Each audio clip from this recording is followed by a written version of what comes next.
Hello everyone, स्वागत है आप सबका कॉलेज वाला यूट्यूब चैनल पे। मैं हूं आप सबका दोस्त अदफर रशीद और आप सबके लिए लेके आया हूं हमारी जावा स्क्रिप्ट का सेशन 6। अभी तक इस सीरीज में हमने ऑलरेडी 5 सेशंस को कंप्लीट किया, जिसमें हमने जावा स्क्रिप्ट को प्रॉपरली समझा, क्या होता है, किस तरीके से एग्जीक्यूट होता है, और उसके अलावा basic fundamentals, basic building blocks जो होते हैं उन सबको हमने कंप्लीटली डिस्कस कर लिया। उसके साथ साथ हमने दो important non primitive data structures को समझा था, जैसे एरेज और ऑब्जेक्ट्स। लास्ट सेशन में हमने ऑब्जेक्ट्स कंसेप्ट्स को प्रॉपरली देखा था कि किस तरीके से हम ऑब्जेक्ट्स को क्रिएट कर सकते हैं, मैनिपुलेट कर सकते हैं, एक्सेस कर सकते हैं, और जितने भी मेथड्स इसके रिलेटेड हैं इंटरव्यू पर्सपेक्टिव से भी, वो भी सारे हमने पिछले सेशन में डिस्कस किए थे। आज के इस सेशन में हम जावा स्क्रिप्ट का और वेब डेवलपमेंट का एक बहुत ही इंपॉर्टेंट टॉपिक डिस्कस करने जा रहे हैं, जिसका नाम है document object model, that is DOM, DOM, document object model. देखो, सबसे पहले समझते हैं कि डॉम होता क्या है। देखो, अभी तक जितने भी कंसेप्ट्स हमने पढ़े हैं जावा स्क्रिप्ट में, चाहे वो एरेज हुआ, फंक्शंस हुआ, ऑब्जेक्ट्स हुआ, या जितने भी बेसिक फंडामेंटल ब्लॉक्स हमने समझे, वो हमने समझा था जावा स्क्रिप्ट पर्सपेक्टिव से।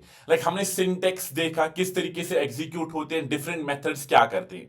बट अभी तक हमने जावा स्क्रिप्ट को कभी भी एक वेब एप्लीकेशन में इंप्लीमेंट नहीं किया है।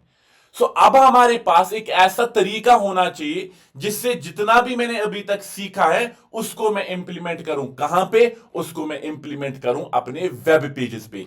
क्यों? क्योंकि मुझे अपनी वेबसाइट को स्टैटिक से डायनेमिक बनाना है। और हमने पहले सेशन में डिस्कस किया था कि जावा स्क्रिप्ट एक ऐसी प्रोग्रामिंग लैंग्वेज है जिसके थ्रू हम अपने वेब डॉक्यूमेंट को इंटरैक्टिव डायनेमिक बना सकते हैं। बट अभी तक हमने 5 सेशंस लिए हैं और अभी तक हमने इतना सा भी इंटरैक्टिविटी नहीं ऐड की है किसी भी वेब डॉक्यूमेंट में। अब आज के सेशन में हम वही चीज डिस्कस करने जा रहे हैं, वही मेथड्स, वही तरीके डिस्कस करने जा रहे हैं कि किस तरीके से जब भी हम एक वेब एप्लीकेशन बनाएंगे, किस तरीके से हम अपने वेब पेज को इंटरैक्टिव बनाएंगे। और उसके लिए जो हमारे पास तरीका होता है उसी को हम डॉक्यूमेंट ऑब्जेक्ट मॉडल कहते हैं, दैट इज डॉम। अब इसकी डेफिनेशन क्या है, क्यों हमने समझा कि क्यों हम यूज करते हैं? क्योंकि हमें डॉक्यूमेंट ऑब्जेक्ट मॉडल एक तरीका देता है जिससे हम अपनी वेब पेज में इंटरैक्टिविटी जावा स्क्रिप्ट को लिख के मैनिपुलेशंस कर सकते हैं, चाहे वो स्टाइल के पर्सपेक्टिव से हो या वो कंटेंट स्ट्रक्चर के पर्सपेक्टिव से हो। आज के सेशन में हमारा सेशन 6 है, सो let me create quickly the folder. तो मैं यहां पे सेशन 6 के नाम का एक फोल्डर बनाता हूं और इसी सेशन 6 में मैं अपना सारा का सारा कोड डॉम के रिलेटेड यहां पे इंप्लीमेंट करूंगा। पहले समझते हैं डॉम क्या होता है। देखो, मैं यहां पे let me try to quickly create a new file with the name of index.html। समझना इस चीज को, जो मैं पढ़ाने जा रहा हूं इसको प्लीज और प्लीज अच्छे तरीके से समझना। यहां पे इस बॉडी में what I will do is I will simply go add an h1 tag and let me give it a heading with the name as heading. और इसमें मैं सिंपल कंटेंट लिखूंगा, दैट मैं अपना नाम लिखूंगा और let's simply say document object model. ठीक है ना, डॉक्यूमेंट ऑब्जेक्ट मॉडल, परफेक्ट। उसके बाद I will simply go here write a p tag maybe with the class as let's suppose info, और इसमें लिखूंगा simply this is a para.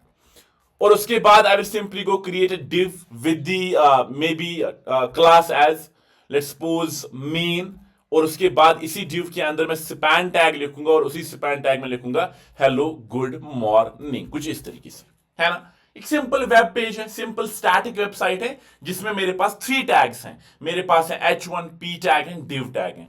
अब मैं क्या काम करूंगा, अब मैं इसी को अपने वेब ब्राउजर में ओपन करूंगा। एंड वी नो कि इस टाइम पे जो ये लाइव सर्वर ओपन हुआ, ये कुछ नहीं बल्कि मेरे पास जो वेब डॉक्यूमेंट है वो ओपन हुआ। ठीक है ना। अब यहां पे मुझे एक चीज बहुत इंपॉर्टेंट तरीके से समझनी है, and that is when we talk about document object model, वो यहां पे किस तरीके से पिक्चर में आएगा, किस तरीके से हमें एक टूल देगा जिससे मैं अपने इसी वेब डॉक्यूमेंट को डायनेमिक बना सकता हूं। Let's try to understand that. देखो, यहां पे समझना है बहुत ही इंपॉर्टेंट चीज। एज अ डेवलपर, हमें जब मैं फ्रंट एंड डेवलपर या फुल स्टैक डेवलपमेंट की बात करता हूं, it's very important for us to understand कि हमें ब्राउजर को समझना है कि ब्राउजर किस तरीके से वेब डॉक्यूमेंट के साथ काम करता है।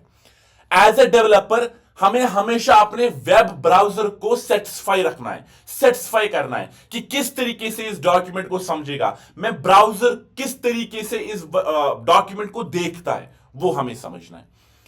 और जिस तरीके से ब्राउजर इस डॉक्यूमेंट को समझता है ना, उसी को हम डॉक्यूमेंट ऑब्जेक्ट मॉडल कहते हैं। हमारे लिए क्या है? हमारे लिए कुछ नहीं बल्कि collection of H1 tag, P tag, span, collection of HTML elements है। बट ब्राउजर के लिए कलेक्शन ऑफ HTML एलिमेंट्स नहीं है। ब्राउजर क्या करता है? ब्राउजर इसी पूरे के पूरे वेब पेज को एक ऑब्जेक्ट में कन्वर्ट करता है। हमने समझा था कि किस तरीके से ये पूरा का पूरा टैब एक विंडो ऑब्जेक्ट है ना? हमने वो देखा था कि ये पूरा का पूरा टैब जो है, ब्राउजर इसको एक विंडो ऑब्जेक्ट देता है। लाइक व्हेन आई से पूरा tab, I don't just mean ये डॉक्यूमेंट, आई मीन कि टैब, ये ब्राउजर, हाइट इसकी, विड्थ इसकी, काफी सारी चीजें तो विंडो ऑब्जेक्ट है। बट इसके अंदर जो ये डॉक्यूमेंट है, यहां से लेकर यहां तक मेरा जो वेब पेज है, including this head and this particular logo, ये सारा का सारा एक ऑब्जेक्ट होता है ब्राउजर के लिए। तो ब्राउजर इस पूरे के पूरे वेब पेज को एक ऑब्जेक्ट के थ्रू समझता है, उसी को हम कहते हैं डॉक्यूमेंट। क्या कहते हैं? Document. Let me try to make you understand this. हमारे पास, मैं जाता हूं इस कंसोल में। अब इस कंसोल में जब मैं जाऊंगा, ऑफ कोर्स इस कंसोल में मुझे इस पूरे के पूरे वेब डॉक्यूमेंट का एक एक्सेस है। हमें पता है इस पूरे के पूरे टैब को जावास्क्रिप्ट किसके थ्रू समझता है? विंडो के थ्रू।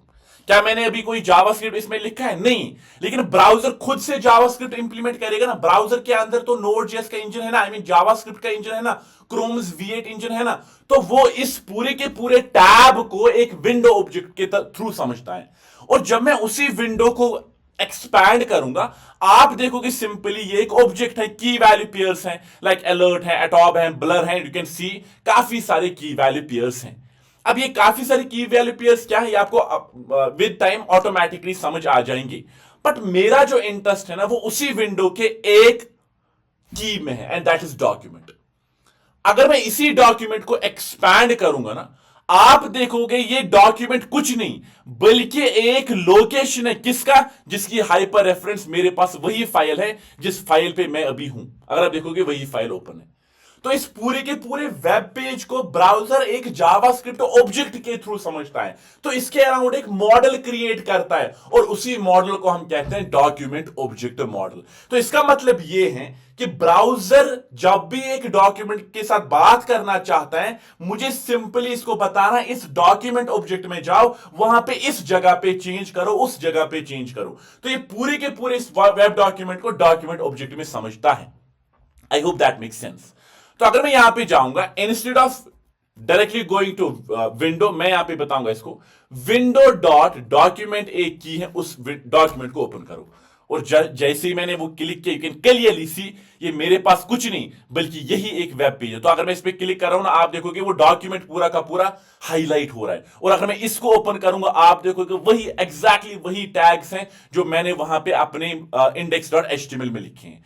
तो डॉक्यूमेंट कुछ नहीं बल्कि एक जावास्क्रिप्ट रिप्रेजेंटेशन है, किसकी? वेब डॉक्यूमेंट की, जो मैं ब्राउजर में ओपन करता हूं।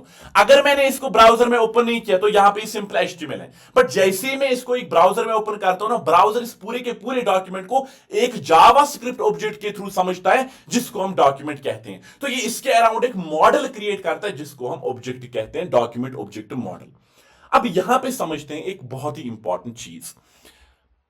मैं इस कोड को कट करता हूं, and I want to take it to my whiteboard, and let me try to, थोड़ा सा यहां पे मैं इसको एक काम करता हूं, let me cut it out कुछ इस तरीके से, and let me simply add it to the new page कुछ इस तरीके से। Okay, and let me try to, थोड़ा सा इसको छोटा करते हैं कुछ इस तरीके से, है ना?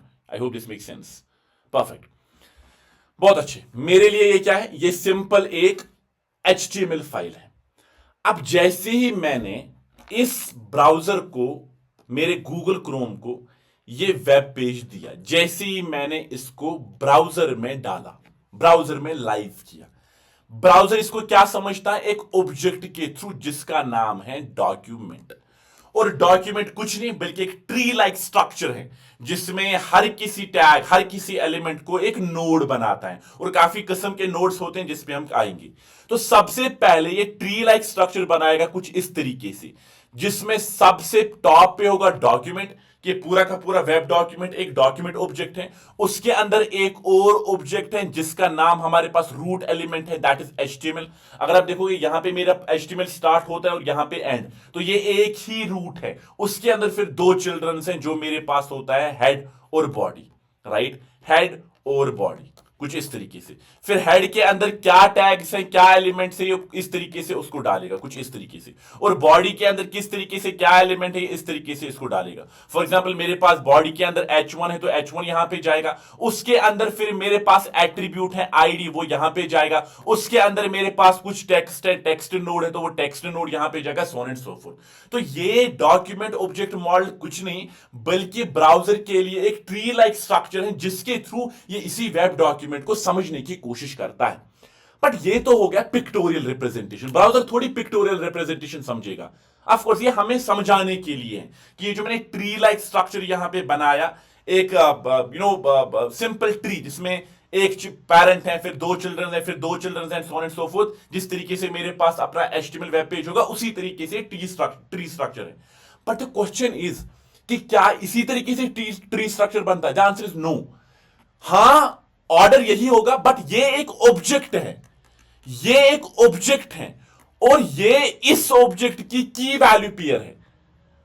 The point over here you need to understand is this document is nothing but an object. इसीलिए तो कहते हैं कि जावास्क्रिप्ट में हर कोई चीज एक ऑब्जेक्ट होती है। तो ये एक ऑब्जेक्ट है जिसकी की वैल्यू पेयर ये है, उसके अंदर ये की वैल्यू पेयर है, उसके अंदर ये की वैल्यू पेयर है। तो एक नेस्टेड स्ट्रक्चर बन जाता है एक ऑब्जेक्ट्स का। उसी चीज को समझते हैं। मैं यहां पे इसी वेब डॉक्यूमेंट को, आई मीन इसी वेब पेज को उठाता हूं, ठीक है ना। Let me simply go here, allow me a second, let me connect my mouse, ठीक है। सो let me do one thing over here. मैं यहां पे इसी डॉक्यूमेंट को थोड़ा सा नीचे ड्रैग करता हूं, ठीक है ना, यहां पे, and let me try to drag it again a little bit more, perfect. यहां पे please and please pay attention and take notes as much as you can. See for us ये एक सिंपल एचटीएमएल स्ट्रक्चर है, HTML file है। मैंने आपको बताया tree structure किस तरीके से, इस तरीके से एक ट्री स्ट्रक्चर बनाएगा, बट ब्राउजर इसको इस तरीके से एक ऑब्जेक्ट बनाएगा। जैसे ही मैंने इसको ब्राउजर में ओपन किया, लाइव सर्वर दिया, ये सिंपली एक ऑब्जेक्ट बनाएगा with the name of document, कुछ इस तरीके से, जो एक ऑब्जेक्ट होगा। तो ये यहां से स्टार्ट होगा, यहां पे एंड होगा, जिसके अंदर सबसे पहली की जाएगी डॉक टाइप।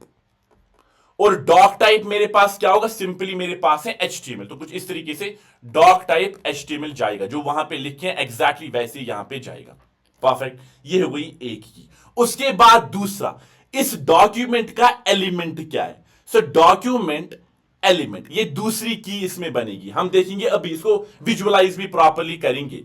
और ये डॉक्यूमेंट के अंदर जो एलिमेंट्स हैं वो खुद से एक ऑब्जेक्ट है। तो इस डॉक्यूमेंट, इस पूरे के पूरे वेब पेज के अंदर पहला एलिमेंट कौन है? वो है HTML टैग। तो यहां पे सबसे पहली की जाएगी, इसके अंदर क्या है? इसके अंदर है टैग नेम। और टैग नेम क्या है मेरे पास? HTML। अब जब मैं HTML की बात करता हूं, इसके अंदर क्या है? चिल्ड्रन नोड्स हैं। तो चिल्ड्रन एक और की होगी इसके अंदर, जो एक एरे है। एरे ऑफ क्या? Array of 2 elements, head and body. समझना इस चीज को, इस स्ट्रक्चर को प्लीज एंड प्लीज नोट करना। इस HTML के अंदर ये खुद से एक ऑब्जेक्ट है, टैग नेम इसका HTML है। अब इसके अंदर चिल्ड्रंस हैं, कौन कौन सा? हेड नोड है, बॉडी नोड है। तो वो एक एरे है। एरे किस चीज की? 2 ऑब्जेक्ट्स की। सबसे पहला है इसमें टैग नेम। टैग नेम क्या है मेरे पास? हेड। और उसके बाद इसी हेड के अंदर इसके खुद के चिल्ड्रंस, और जितने भी चिल्ड्रंस होंगे वो सारा का सारा एरे होगा। तो मेटा मेटा टाइटल आप उस तरीके से समझ सकते हो कि यहां पे एक और ऑब्जेक्ट जाएगा मेटा के लिए, एक और ऑब्जेक्ट जाएगा मेटा के लिए, एक ऑब्जेक्ट जाएगा टाइटल के लिए, सो ऑन एंड सो फोर्थ। तो इस तरीके से मेरे पास हेड का स्ट्रक्चर बनेगा। तो ये होगा यहां पे एरे, ये ऑब्जेक्ट होगा क्लोज किसके लिए? मेरे पास हेड के लिए। उसके बाद इसी, let me try to remove this, इसी चिल्ड्रन के अंदर, इसी HTML के अंदर एक और ऑब्जेक्ट है, कॉमा। और वो क्या है? वो है मेरे पास बॉडी। और जब मैं बॉडी की बात करता हूं ना, बॉडी में मेरे पास अगेन चिल्ड्रन है, H1 है, P है, div है। तो मैं यहां पे जाऊंगा और चिल्ड्रन ओपन करूंगा कुछ इस तरीके से, जिसमें मेरे पास एरे ऑफ 3 चिल्ड्रन हैं। सबसे पहला क्या है? पहला जो ऑब्जेक्ट उसमें है that is tag name. Tag name मेरे पास क्या है? H1। और उस H1 के अंदर अब इसमें चिल्ड्रन नहीं है, हां चिल्ड्रन है, टेक्स्ट नोड है। तो इस टैग नेम का एक और की वैल्यू पेयर बनेगा जिसको हम कहेंगे एट्रीब्यूट। और इसका जो एट्रीब्यूट है वो खुद से एक ऑब्जेक्ट है जो मेरे पास आईडी है, और उसका वैल्यू क्या है, उसका वैल्यू है हेडिंग, कुछ इस तरीके से। आई होप आप रिलेट कर पा रहे होंगे कि डॉम एक्चुअली होता क्या है, रिप्रेजेंटेशन कैसे है। ये नहीं है, ये बस हमें समझाने के लिए कि ट्री लाइक स्ट्रक्चर है। लेकिन असल में इस तरीके से ये ब्राउजर मुझे समझता है कि डॉक्यूमेंट एक ऑब्जेक्ट है जिसके अंदर की वैल्यू पेयर जाएंगी, और ये जितना नेस्टेड है उतना अंदर घुसता जाएगा चिल्ड्रन नोड के थ्रू। तो यहां पे मेरे पास है एट्रीब्यूट। एट्रीब्यूट क्या है, मेरे पास H1 टैग का एट्रीब्यूट है, मेरे पास हेडिंग। और उसके बाद मेरे पास इसी के अंदर एक और नोड है जिसको हम कहते हैं टेक्स्ट कंटेंट। टेक्स्ट कंटेंट क्या है, सिंपली मेरे पास डॉक्यूमेंट ऑब्जेक्ट मॉडल। इस केस में डॉक्यूमेंट ऑब्जेक्ट मॉडल। तो ये हो गया एक ऑब्जेक्ट इस एरे का कंप्लीट। उसके बाद इसी चिल्ड्रन, बॉडी के चिल्ड्रन में एक और ऑब्जेक्ट है, इसको मैं यहां पे बनाता हूं, जिसका क्या है, टैग नेम है। टैग नेम क्या है, पी टैग। उसके पास एट्रीब्यूट है, तो एट्रीब्यूट क्या है, मेरे पास क्लास। तो क्लास यहां पे क्या जाएगा, एक ऑब्जेक्ट बनेगा जिसके अंदर क्लास होगा, उसके अंदर इन्फो जाएगा, कुछ इस तरीके से, सो ऑन एंड सो फोर्थ। फिर मेरे पास इसके अंदर अगेन टेक्स्ट कंटेंट का एक नोड है, और उस टेक्स्ट कंटेंट के अंदर क्या है, this is a para, so on and so fourth. फिर ये ऑब्जेक्ट कंप्लीट होगा। एक और ऑब्जेक्ट है इस चिल्ड्रन के अंदर जिसके रिलेटेड डिव है, उसके अंदर एक और चिल्ड्रन है जिसके अंदर स्पैन है, सो एंड सो फोर्थ। तो इस तरीके से मेरे पास एक स्ट्रक्चर बन जाता है डॉक्यूमेंट का, जो कि एक नेस्टेड होगा, और जब सारे टैग्स खत्म हो जाएंगे फिर मेरा डॉक्यूमेंट भी क्लोज हो जाएगा। तो ये है मेरे पास document. So you need to understand over there document object model is not like this. ये हमें समझाने के लिए कि डॉक्यूमेंट है, इजी हो जाता है हमारे लिए। लेकिन अगर मैं इसी चीज का स्ट्रक्चर बनाऊं, इस तरीके से मेरे पास ये स्ट्रक्चर बनेगा। चलो इसी को थोड़ा सा यहां पे ना विजुअलाइज करते हैं। मेरे पास है ये, राइट। अब अगर ये एक ऑब्जेक्ट है तो मैं यहां पे जावास्क्रिप्ट लिख सकता हूं।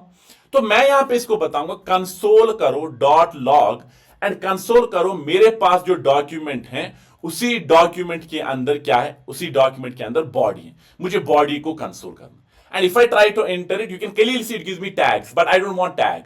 मुझे टैग नहीं चाहिए, मुझे उस प्रकार का चाहिए जो ऑब्जेक्ट एक्चुअली जावास्क्रिप्ट में रिप्रेजेंटेशन है। तो in that particular case use console.dir if I'm not wrong, and in that particular case I will use document.body, कुछ इस तरीके से। सो console.dir आपको ऑब्जेक्ट रिप्रेजेंटेशन देखा, देखो बॉडी एक ऑब्जेक्ट ओपन हो गई, इसमें देखो कितने की वैल्यू पेयर्स हैं। लेकिन मैं किस में इंटरेस्टेड हूं, मैं सबसे पहले इंटरेस्टेड हूं टैग नेम में। तो अगर मैं यहां पे, सॉरी चिल्ड्रन में, तो if I go to children over there, you can clearly see children के अंदर H1 है, हेडिंग है, p.info है, div.main है, और उसके बाद मेरे पास अगर आप इसको ओपन करोगे, यहां पे देखो जीरो इंडेक्स पे ये है, exactly what I did there. तो मैंने यहां पे चिल्ड्रन के अंदर एक एरे बनाई जिसके अंदर इंटरनली ऑब्जेक्ट्स हैं। तो आप देखो चिल्ड्रन के अंदर एक HTML कलेक्शन है जिसपे जीरो इंडेक्स पे ये है, और उसको ओपन करो, वो खुद से एक ऑब्जेक्ट है जिसके अंदर मेरे पास खुद के children and so on and so forth. The point that I am trying to make you understand is eventually this website is nothing but an object.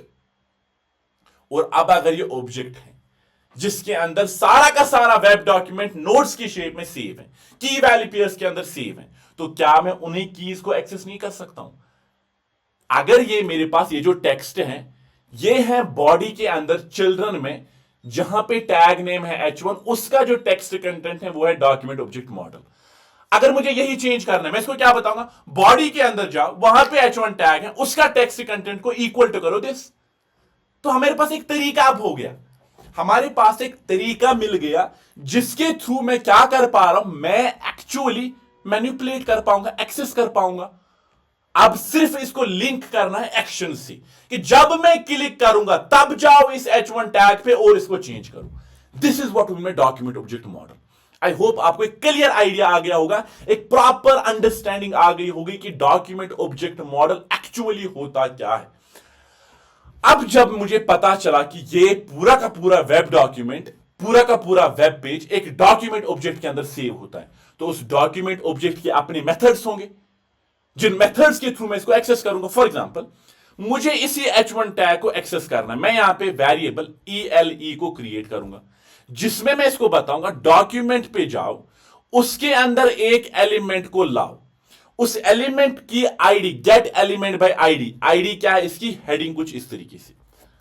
तो डॉक्यूमेंट के ऑब्जेक्ट के अंदर जाओ, हमने पता है डॉट नोटेशन कब हम यूज करते हैं, जब उसके अंदर हमें कुछ प्रॉपर्टी को एक्सेस करना होगा या मेथड को एक्सेस करना होगा। तो इसी डॉक्यूमेंट के अंदर जाओ, वहां पे एक एलिमेंट को ढूंढो। अब जब मैंने इसको ढूंढने को बोला ना, ऑफ कोर्स इसके पास पूरा डॉक्यूमेंट का एक्सेस है, तो ये जाएगा और देखेगा कौन सा एलिमेंट है जिसकी आईडी हेडिंग है, and we know the answer कौन सा एलिमेंट है। तो अगर मैं कंसोल डॉट लॉग करूंगा ELE और यहां पे इंटर करूंगा, we should receive the H1 tag and you can clearly see हमें अब तरीका है कि इवन हम HTML एलिमेंट्स को भी एक वेरिएबल में स्टोर कर सकते हैं। अब अगर मैं इसी ELE का टेक्स्ट कंटेंट जो हमने अभी देखा था कि टेक्स्ट कंटेंट एक ऐसा प्रॉपर्टी की है जिसके अंदर मेरे पास इसी टैग का टेक्स्ट होता है, मैं इसको चाहूं तो मैं इसको अपडेट कर सकता हूं अदफर के थ्रू। जैसे ही मैं एंटर करूंगा आप देखोगे चेंज आ गई। तो आई होप आपको एक क्लियर अंडरस्टैंडिंग आ गई होगी इस एग्जांपल, इस एक्सप्लेनेशन के थ्रू कि जब हम डॉक्यूमेंट की ऑब्जेक्ट मॉडल की बात करते हैं, ये सिंपली ब्राउजर किस तरीके से डॉक्यूमेंट को समझता है, एक ऑब्जेक्ट में स्टोर करता है जिसका नाम है डॉक्यूमेंट, उसी के अंदर की वैल्यू पेयर्स होते हैं जो एक कलेक्शन होता है नोड्स का। अब जब मैं नोड्स की बात करता हूं, हमारे पास मल्टीपल तरह के नोड्स होते हैं। सबसे पहले हमारे पास नोड्स हर कोई चीज है, tag name, each tag name is a node. उसके बाद होता है मेरे पास एलिमेंट नोड। सबसे पहला क्या है, tag name, I mean tag node, node simple nodes. दूसरा तरह का जो की वैल्यू पेयर होता है that is element node. Element मतलब nodes like H1, P tag, div tag, span tag, तो उसके रिलेटेड जो की वैल्यू पेयर्स होते हैं उनको एलिमेंट नोड्स कहते हैं। तीसरा होता है टेक्स्ट नोड। टेक्स्ट मतलब टेक्स्ट कंटेंट, कि मेरे पास इसमें डॉक्यूमेंट ऑब्जेक्ट मॉडल लिख के है, दिस इज अ पैरा, तो वो जो नोड्स होते हैं इस डॉक्यूमेंट को उनको टेक्स्ट नोड कहते हैं हम। उसके बाद है पैरेंट चाइल्ड। पैरेंट मतलब पैरेंट नोड, हेड एक पैरेंट है, ड्यू एक पैरेंट है, उसके अंदर चिल्ड्रन है, तो जिसके भी अंदर चिल्ड्रन है उन नोड्स को पैरेंट नोड कहते हैं। And finally we have root node, और रूट नोड कुछ नहीं बल्कि एक्चुअली मेरे पास जो मेन पैरेंट है जो कि HTML है, इसको हम रूट नोड कहते हैं। तो ये मेरे पास है रूट नोड, सबसे पहला नोड इसमें जो कि HTML नोड होता है उसको रूट नोड कहते हैं। आई होप आपको समझ आ गया होगा। अब चलते हैं यहां पे, अब बढ़ते हैं एक और कंसेप्ट की तरफ जिसको कहते हैं डॉक्यूमेंट ऑब्जेक्ट मॉडल मेथड्स। कि अब कौन कौन से मेथड्स हमारे पास हैं जिनके थ्रू हम इन्हीं डॉक्यूमेंट को एक्सेस करेंगे और उसके बाद मैनिपुलेट करेंगे। एक मेथड हमने ऑलरेडी समझा, और वो क्या था, वो था मेरे पास document dot get element by ID. सबसे पहला मेथड है where ELE is equals to, I will simply go say document dot get element by ID like this, और जो ID मेरे पास यहां पे होगी उसी ID को मैं पास करूंगा। अब अगर मैं यहां पे करूंगा console.ele and if I go to my browser over there, you can clearly see मेरे पास एक H1 टैग आउटपुट में आया जो खुद से एक ऑब्जेक्ट है। ऑफ कोर्स ये एक एलिमेंट है, एलिमेंट नोड है। So if it's an element node we can clearly see ये खुद से एक ऑब्जेक्ट है जिसकी अपनी इंटरनल चिल्ड्रंस होंगे। जैसे यहां पे ऑफ कोर्स H1 के अंदर तो कोई नहीं है, तो यहां पे टेक्स्ट नोड है। तो अगर मैं इनर HTML की बात करूं, इनर टेक्स्ट की बात करूं, आप वो क्लियरली देख सकते हो।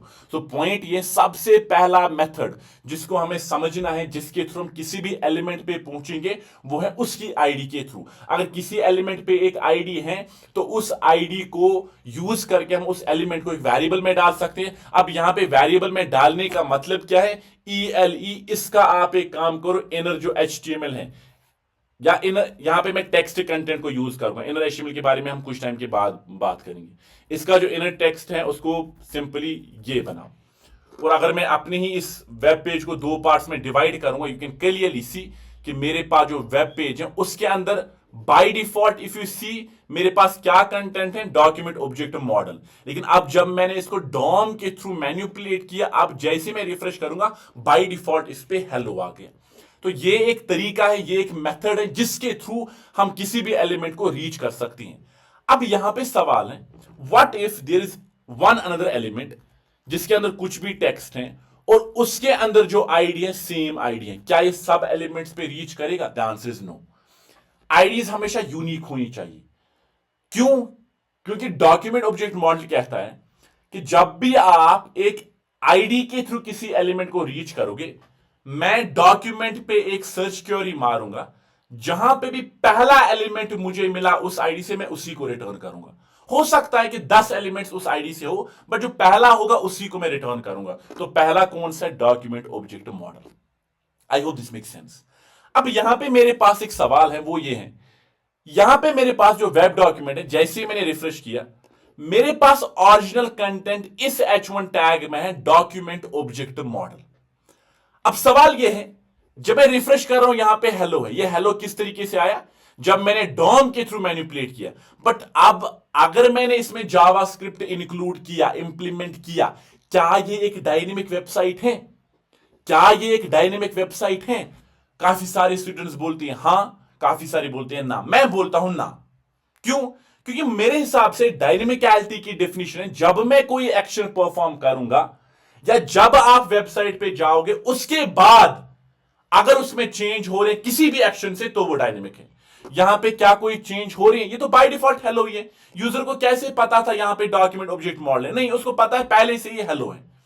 तो इसीलिए मैं यहां पे एक बटन बनाऊंगा, मे बी उस बटन को लिखूंगा क्लिक, और इसको बताऊंगा जब कोई इस पे क्लिक करेगा, तब आप एक काम करना, तब जाके इस का कंटेंट डॉक्यूमेंट ऑब्जेक्ट मॉडल से हेलो करो।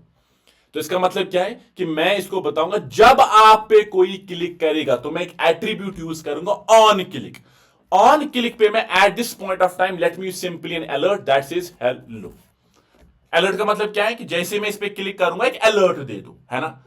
हमेशा याद रखना, ऑन क्लिक का मतलब होता है जब आप इस पे क्लिक एक्शन परफॉर्म करोगे, ये सिंपली इसको कॉल करेगा। तो जैसे ही मैंने इसको क्लिक किया, यू कैन क्लियरली सी एक जावास्क्रिप्ट की फंक्शन कॉल हो रही है जिसका नाम है अलर्ट, और ये अलर्ट में हेलो मुझे दे रहा है। बट क्या हम अलर्ट चाहते हैं? The answer is no. तो हम क्या चाहते हैं यहां पे? मैं चाहता हूं मैं इसको एक फंक्शन कॉल करूं जिसका नाम है चेंज टेक्स्ट, कुछ इस तरीके से। अब जब मैं इस पे क्लिक करूंगा, चेंज टेक्स्ट कहीं पे डिफाइंड ही नहीं है, तो ये कुछ नहीं कर रहा है। बट अब मैं क्या काम करूंगा, मैं यहां पे जाऊंगा and I will simply give it a function with the name of change text, कुछ इस तरीके से, like this like this like this. और जब मैं इसी कंटेंट को अब यहां पे पेस्ट करूंगा, नाउ इट नोज कि ये जो एलिमेंट को रीड करना है, ये जो एलिमेंट का टेक्स्ट कंटेंट चेंज करना है, ये कब करना है? जब ये फंक्शन कॉल होगी। We know functions only work when you call them. तो जब आप इस पे क्लिक करोगे, ये इस फंक्शन को कॉल करेगा, तब जाके इस एलिमेंट को रीड करेगा और इसका टेक्स्ट कंटेंट चेंज करेगा। तो अब अगर मैं इस पे क्लिक करूं, by default document object dot model है, और जब मैं क्लिक करूंगा, अब ये हेलो बन गया। तो अब ये डायनेमिक हो गई। तो यहां पे जब हम डॉक्यूमेंट ऑब्जेक्ट मॉडल के थ्रू चेंजेस लाने की कोशिश करते हैं ना, events play a very important role, and events simply mean the action that you perform through which you are going to call a function। तो जहां पे मैंने एक एक्शन परफॉर्म किया, उसके थ्रू मैंने एक फंक्शन को कॉल किया और उसके थ्रू मैंने चेंज लाई, ये इवेंट मैनेजमेंट है। इवेंट्स के थ्रू मैं करता हूं, और इसी को हम कहते हैं फंक्शनल प्रोग्रामिंग, कि फंक्शंस के थ्रू अपने कोड में चेंज लाना। मैं चाहता हूं मैं इसका कलर भी चेंज करूं, तो मैं क्या बोलूंगा इसको, ELE। Let me do one thing over there, let me simply go console.log what ELE। मैं प्रिंट भी करूंगा इसको, प्रिंट के साथ, इसके साथ। So let me go to inspect, let me go to console and let me click on this. तो जैसे ही मैंने क्लिक किया ना, इसने H1 टैग दिया, बट अब मैं लॉग की जगह क्या करूंगा, लॉग की जगह करूंगा dir। So now let me refresh this, click on this. अब मेरे पास ये ऑब्जेक्ट मिला। इसी ऑब्जेक्ट की एक प्रॉपर्टी, मुझे इसका कलर चेंज करना है। आप देखोगे हर कोई एट्रीब्यूट इसकी की वैल्यू पेयर है। तो अगर मुझे एक इंटरनल सीएसएस इसका चेंज करना होगा, तो इंटरनल सीएसएस के लिए स्टाइल एट्रीब्यूट होता है हर किसी एलिमेंट का। तो मैं यहां पे जाऊंगा MNOPQRS। अगर आप देखोगे स्टाइल एक की है, स्टाइल एक की है जो इस एलिमेंट पे डायरेक्टली एक की है, जिसको मैं एक्सेस करके इसका जितने भी प्रॉपर्टीज हैं, लाइक मेरे पास आप देखोगे बैकग्राउंड ब्लॉक है, बॉर्डर है, ब्लॉक साइज है, जितनी भी प्रॉपर्टीज है आप उनको अपडेट कर सकते हो। तो मैं यहां पे क्या इसको बताऊंगा, आप एक काम करो, ELE के पास एक मेरे पास एक प्रॉपर्टी है जिसका नाम है स्टाइल, है ना, और उसके पास स्टाइल के पास, let me try to get my style dot background color. तो उसका जो बैकग्राउंड कलर प्रॉपर्टी है उसको अपडेट करो रेड से। तो जैसे ही मैंने ये किया, ये कब एग्जीक्यूट होगा, जब मैं इस फंक्शन को कॉल करूंगा। तो जैसे ही क्लिक किया, आप देखोगे स्टाइल भी चेंज हुआ। तो आपको मैनिपुलेशन समझ आ गई होगी कि डॉक्यूमेंट के थ्रू कैसे मैनिपुलेशन करते हैं। सिंपली इस प्रॉपर्टी को अपडेट करना है। सिंस ये एक ऑब्जेक्ट है, उस की के सामने जो भी आप डालोगे वही होगा। तो वही मैं यहां पे कर रहा हूं। अब यहां पे एक बहुत ही इंपॉर्टेंट इंटरव्यू क्वेश्चन समझते हैं। बहुत ही important interview question. Let me do one thing, instead of using over there element dot text content, मैं यहां पे करूंगा काम, मैं यहां पे लिखूंगा इनर एचटीएमएल। मैं एक और की को यूज कर रहा हूं। टेक्स्ट कंटेंट हमें पता है, इस कंटेंट के इस टैग के अंदर क्या टेक्स्ट है उसको चेंज करो। लेकिन अब मैं क्या काम कर रहा हूं, अब मैं कर रहा हूं ELE डॉट इनर एचटीएमएल। देखना जब मैं इस पर क्लिक करूंगा ना, अगेन सेम चीज हो रही है, जो टेक्स्ट कंटेंट के टाइम पे हो रहा था वही चीज हो रही है। इनर एचटीएमएल की जगह मैं सिंपली करूंगा इनर टेक्स्ट, और इस केस में भी सेम चीज हो रही है। अब इंटरव्यू सवाल यह है, मुझे काफी बार पूछा गया था जब मैं फ्रेशर था, what is the difference between text content, inner HTML and inner text, इन तीनों के बीच में क्या डिफरेंस है, इसी को समझते हैं थोड़ा सा। मैं यहां पे इस डिव के अंदर जाता हूं, इस डिव के अंदर एक H1 लाता हूं जिसके अंदर मैं टेक्स्ट लिखूंगा अदफर रशीद, और उसके बाद मैं यहां पे इसके स्टाइल प्रॉपर्टी इंप्लीमेंट करूंगा जिसमें मैं लिखूंगा display is equal to none. समझना इस चीज को, ओके। मैंने क्या लिखा, H1 स्टाइल डिस्प्ले नन, और मैं इसी फंक्शन को कॉल कर रहा हूं क्लिक पे। लेकिन अब मैं इसको बताऊंगा, प्लीज इसी डिव का क्लास मेन की जगह मैं इसको आईडी मेन करूंगा, ठीक है ना। और यहां पे इसको बताऊंगा आप एक काम करो, मेन को कॉल करो। तो अब इस ELE में क्या है, इस ELE में है मेरे पास डिव, इस ELE में मेरे पास अभी H1 नहीं है, बल्कि कौन सा है, जिसकी आईडी मेन है। अब मैं यहां पे चलूंगा console.log and I will simply say ELE। अभी मैं इसको बता रहा हूं, आप एक काम करो, इस डिव को इस वेरिएबल में डालो, उसको प्रिंट करो।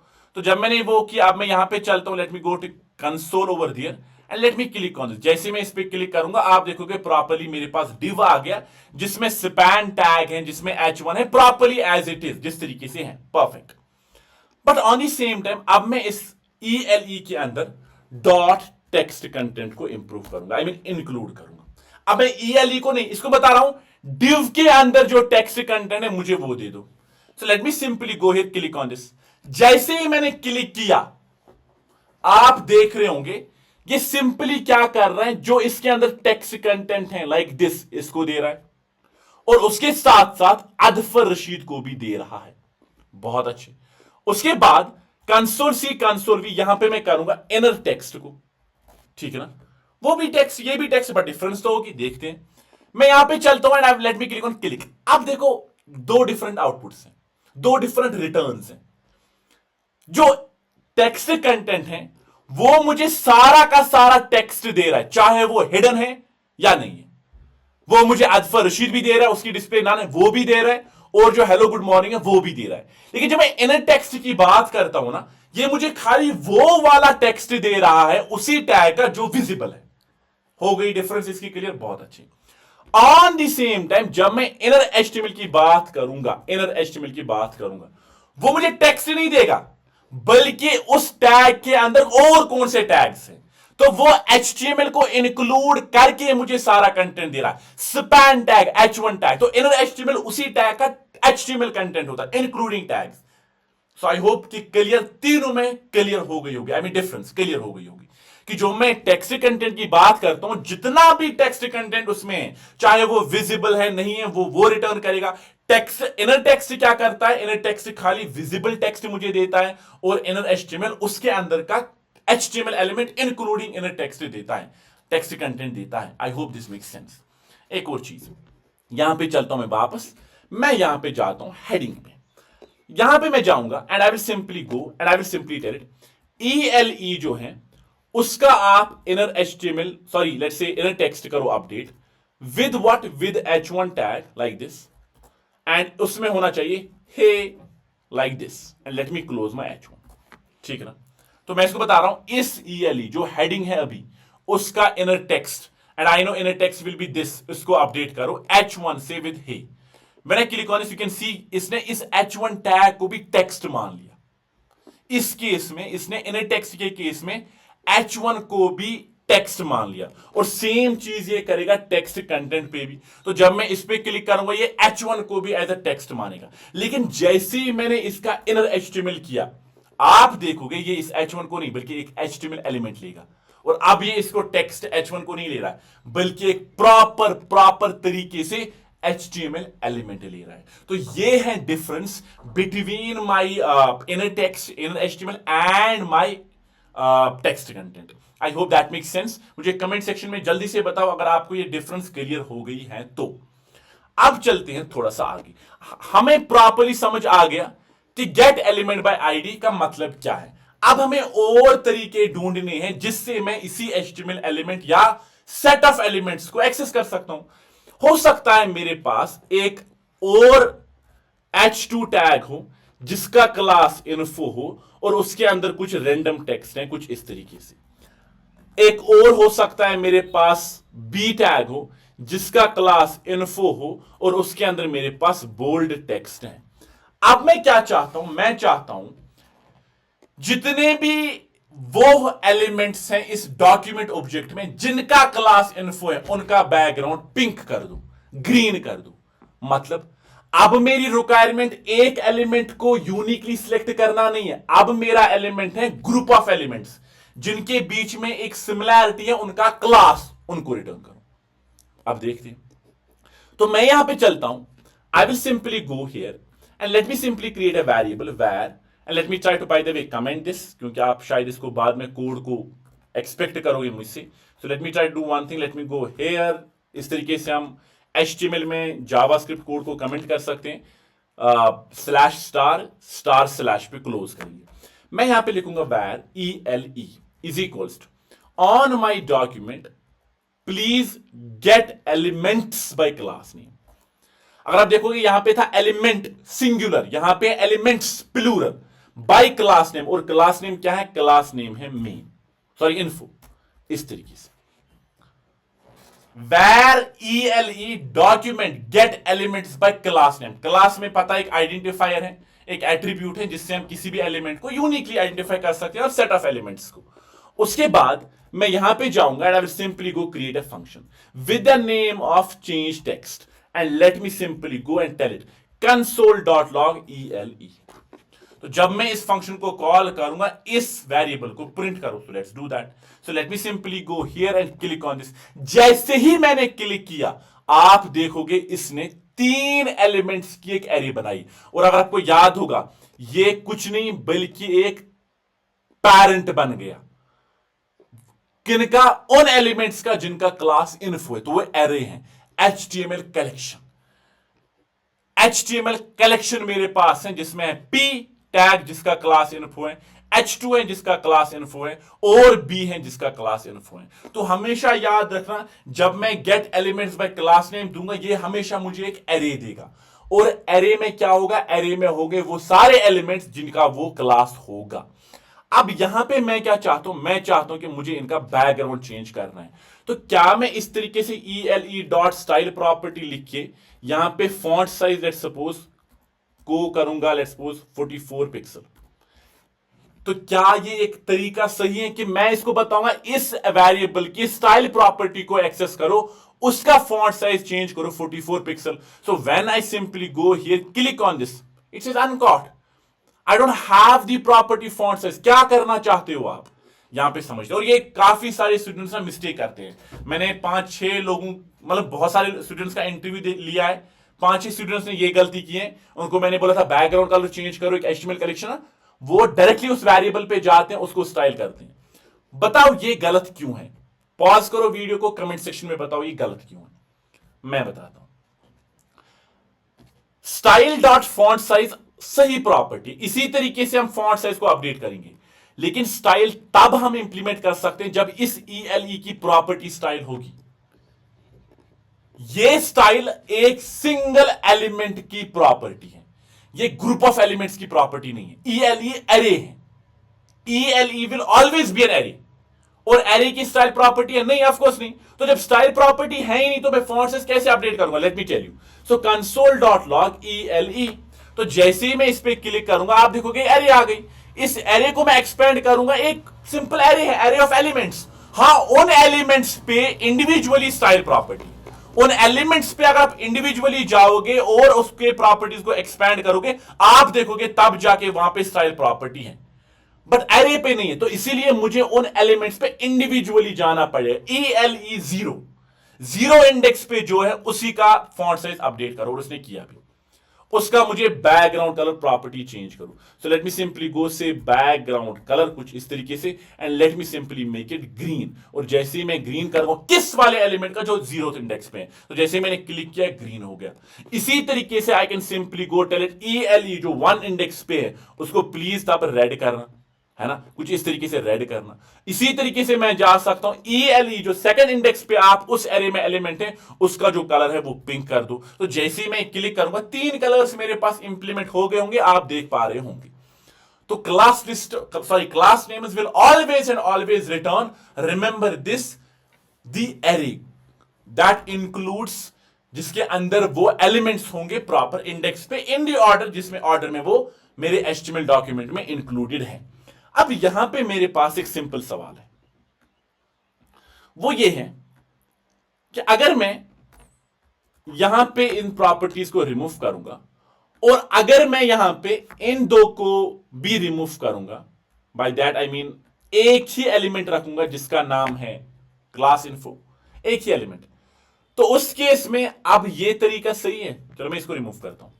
क्या ELE 0 तरीका सही है कि मुझे ELE पे, सिंस एक ही एलिमेंट है, तो क्या ELE में एलिमेंट होगा कि एरे होगी? ये सवाल है। और काफी सारे स्टूडेंट्स बोलते हैं नहीं सर एलिमेंट है, आप इंडेक्स की जरूरत नहीं, क्योंकि एक ही है तो एक ही एलिमेंट रिटर्न होगा। नहीं, मेथड थोड़ी रिटर्न डिफरेंट चीज करेगा डिफरेंट सिनेरियोज में, मेथड हमेशा एक ही चीज रिटर्न करेगा। तो यहां पे अगर मैं इस पे क्लिक करूंगा ये तब भी एक एरे ही देगा, p.info एक ही एलिमेंट है। इवन अगर मैं यहां पे एक ऐसा क्लास दूंगा जो एग्जिस्ट नहीं करेगा तब भी एक एरे ही होगी जो एम्प्टी होगी। तो ये जो मेथड है ये हमेशा एक एरे ही रिटर्न करेगा। आई होप दैट मेक्स सेंस। तो वेदर एक एलिमेंट है कोई भी एलिमेंट नहीं उस क्लास का, it does not matter, it will always and always be an array. I hope that makes sense. ये हो गया मेरे पास दूसरा एक मेथड जिसके थ्रू मैं क्या काम कर सकता हूं, मैं किसी भी ग्रुप ऑफ एलिमेंट्स को एक्सेस कर सकता हूं। अब ये हो गया दूसरा। तीसरा, रिक्वायरमेंट चेंज करते, सिनेरियो चेंज करते। तीसरा मेथड डॉम का।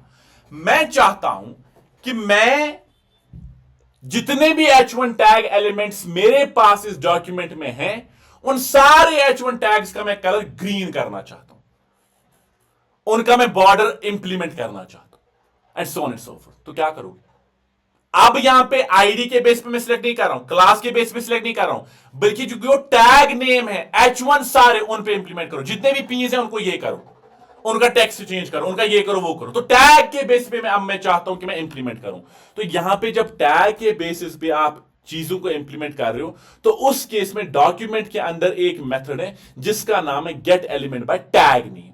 यहां पे अगर आप देखोगे प्लूरल है एलिमेंट्स, क्यों? क्योंकि यहां पे पॉसिबिलिटी है एक से ज्यादा होंगे। H1 जरूरी नहीं है एक ही है, हो सकता है हजारों भी हो सकती हैं। तो उस केस में यहां पे मैं कॉमा करूंगा कुछ इस तरीके से, और हमेशा कॉमा में जो भी टैग ने मुझे सिलेक्ट करना होगा उनको करूंगा। तो जितने भी H1 टैग्स मेरे इस डॉक्यूमेंट में, late me have 2 H1 tags, उनको रिटर्न करूं। अब अगर मैं यहां पे एक फंक्शन, उसी फंक्शन को कॉल करूंगा और उसके अंदर बताऊंगा console.log myELE, you should be able to see an HTML collection again, an array, जिस एरे के अंदर 2 H1 टैग्स हैं, H1 तीन H1 टैग्स हैं। तो H1 जिसकी आईडी हेडिंग है, H1 जिसकी आईडी हेडिंग है, H1 जिसकी आईडी हेडिंग है। तो इन तीनों की हेडिंग क्या है? सॉरी, इसकी तो अच्छा ये खाली H1 है, तो इसकी कोई आईडी हेडिंग नहीं है, तो हेडिंग खाली हेडिंग, राइट। तो 3 H1 टैग्स मुझे मिले। तो आप देख सकते हो 0th पे H1 है जिसकी आईडी हेडिंग है, दूसरे पे 1 इंडेक्स पे H1 है, तीसरे पे आई मीन सेकंड इंडेक्स पे H1 हैश हेडिंग है। So this is one another way कि किस तरीके से हम सेम टाइप ऑफ टैग्स को रिटर्न कर सकते हैं। तो in that particular case get elements by tag name. And of course अगर आप चाहते हो अब सबका चेंज करना, you can even, since it's an array, आप लूप इंप्लीमेंट कर सकते हो। Let my i is equal to 0, I should be less then ELE dot length, कुछ इस तरीके से, है ना। देन i प्लस प्लस, उसके बाद यहां पे जाओ, आप प्लीज एक काम करो, जो ELE है एट द इंडेक्स i, उनका जो स्टाइल है उस स्टाइल में जो बैकग्राउंड कलर है और लेट्स से बॉर्डर, उस बॉर्डर को आप इंप्लीमेंट करो क्या? सॉलिड रेड 4 पिक्सल, कुछ इस तरीके से। अब जब मैं इस पे क्लिक करूंगा बॉर्डर तीनों पे इंप्लीमेंट होगा, इस पे और होगा किसी पे। अच्छा, इसका डिस्प्ले नन है, तो लेट मी रिमूव दिस। तो अब अगर मैं यहां पे जाऊंगा, let me click on this, तो 3 पे बॉर्डर आ गया। आई hope that make sense, simple चीज है। तो ये है एक और तरीका जिस तरीके से हम किसी भी एलिमेंट को सिलेक्ट कर सकते हैं। एक और सिमिलर मेथड है जिसको यूज करके हम किसी भी एलिमेंट को, नॉट किसी भी एलिमेंट को, but specific type of element को सिलेक्ट कर सकते हैं, और वो है where, let me simply go, where ELE is equals to on my document please get my element by name, get elements by name। और इसमें मैं let's suppose I will simply go say, let's say para। अब यहां पे किन elements को return करेगा? Let me create a function, okay, function my check text like this like this like this console.log my para, sorry my ELE, not para, ELE। याद रखना, जब मैं इस मेथड की बात करता हूं ना, इसका मतलब है उन सारे एलिमेंट्स को रिटर्न करो जिनका नेम एट्रीब्यूट पैरा है। नेम एट्रीब्यूट्स को हम कहां पे यूज करते हैं? स्पेशली फॉर्म्स में, इनपुट फील्ड्स में। तो अब अगर मेरे पास ऐसी कभी एक रिक्वायरमेंट है कि मैं चाहता हूं एक फॉर्म बनाना कुछ इस तरीके से जिसमें मेरे पास इनपुट फील्ड है जिसका नेम एट्रीब्यूट क्या है? नेम एट्रीब्यूट मेरे पास पैरा है, कुछ इस तरीके से। हो सकता है एक और इनपुट फील्ड है, टाइप मेरे पास है let's suppose email, so let me simply go say come on input email, so let me write email जिसका नेम है पैरा। तो जितने भी एलिमेंट्स हैं जिनका नेम एट्रीब्यूट पैरा है उनको रिटर्न करूं। तो अब अगर मैं इस पे क्लिक करूंगा, आप देखोगे नोड लिस्ट है जो कि खुद से एक एरे है जिसमें मेरे पास इनपुट है, इनपुट है।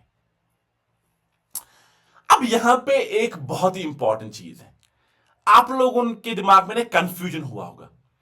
जब मैंने क्लास नेम्स को यूज किया ना, वहां पे भी एक एरे रिटर्न हुई। जब मैंने टैग नेम्स को यूज किया, वहां पे भी एक एरे रिटर्न हुई। लेकिन जब मैं गेट एलिमेंट्स बाय नेम करता हूं, यहां पे भी एक एरे हुई, लेकिन वो वाली एरे का नाम HTML कलेक्शन था, इस वाली नेम एरे का नाम नोड लिस्ट है। तो क्या होता है, क्या डिफरेंस है, ये मैं आप लोगों को होमवर्क दूंगा। जितने भी सिंसियर स्टूडेंट्स हैं ना जो इस वीडियो को देख के सीख रहे हैं, वो थोड़ा सा रिसर्च करेंगे। सिंपल है, स्टैटिक डायनेमिक डिफरेंस है, ठीक है ना। आपको सिंपली थोड़ा सा एक क्वेरी करनी है, चैट जीपीटी पे करो, गूगल पे करो, और मुझे बताओगे with example in comment section कि नोड लिस्ट और HTML कलेक्शन का डिफरेंस क्या है। मैं किसी और सेशन में फिर बताऊंगा कि क्या एक्चुअल डिफरेंस है। इसकी एक ही डिफरेंस नहीं है, इसके मल्टीपल 3-4 डिफरेंसेस हैं। तो आप मुझे एटलीस्ट अगर आप एक भी डालोगे ना कमेंट में, आई विल बी हैप्पी। तो मुझे बताओ नोड लिस्ट और HTML में क्या डिफरेंस है इन कमेंट सेक्शन। बट अभी at this point of time for our discussion we will simply say कि सिंपली है array of elements, array of nodes, array of the elements that we want, right? In this particular case 2 input fields हैं। यहां पे मैं ना एक और चीज करता हूं, मैं इसको भी कंट्रोल C करके ना यहां पे पेस्ट करता हूं, and let me try to remove this। Okay, what I will do is I will simply have this as ELE1, and let me go here console.log ELE1, and if I go here and if I simply click on this, you can see one is node list, another one is HTML collection, and you can clearly see the difference, even visualization as well, कि उसमें input है, इसमें देखो H1 with the attribute, with the identifier। तो आपको difference एक थोड़ी सी यहाँ पे भी दिख रही होंगी, but you will tell me the main difference in the comment section। अब चलते हैं आगे। अब जब सर आपने इस बाय नेम को यूज किया, अब मैं इसके साथ क्या कर सकता हूं? कुछ भी जो आपको उस इनपुट फील्ड में डालना होगा। For example I will simply tell it कि ये जो ELE है एट द इंडेक्स 0, उस पे एक आर्गुमेंट को ऐड करो जिसका नाम है place holder.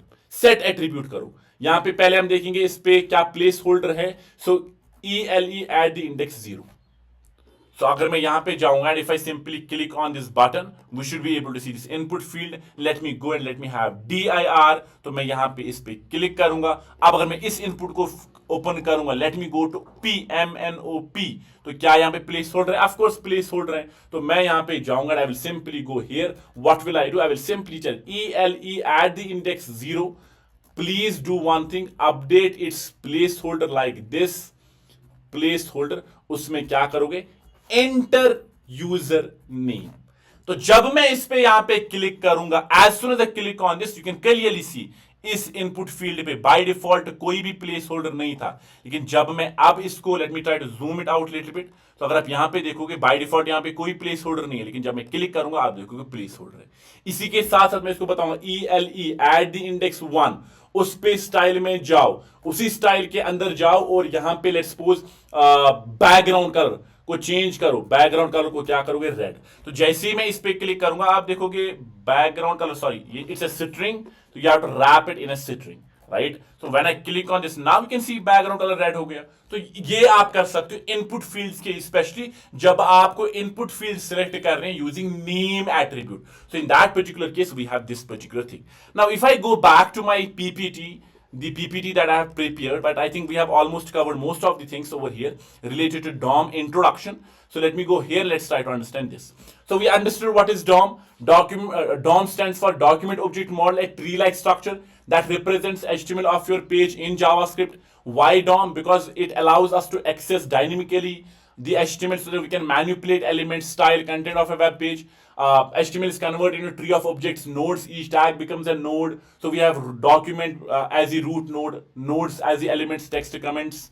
Then types we have element nodes, div p, text nodes, hello, comment nodes, अगर कमेंट भी ऐड हुआ ना उनको भी हम नोड्स कह सकते हैं। और डॉक्यूमेंट नोड है मेरे पास डॉम। और सिलेक्शन मेथड हमने ये चारों की चारों देखी, document dot gate elements bye ID, document dot gate elements by class name, document dot gate elements by tag name and document dot gate elements by name. और ये कंसेप्ट में हमने अच्छे से समझा कि टेक्स्ट कंटेंट और इनर टेक्स्ट और इनर एचटीएमएल में क्या डिफरेंस है।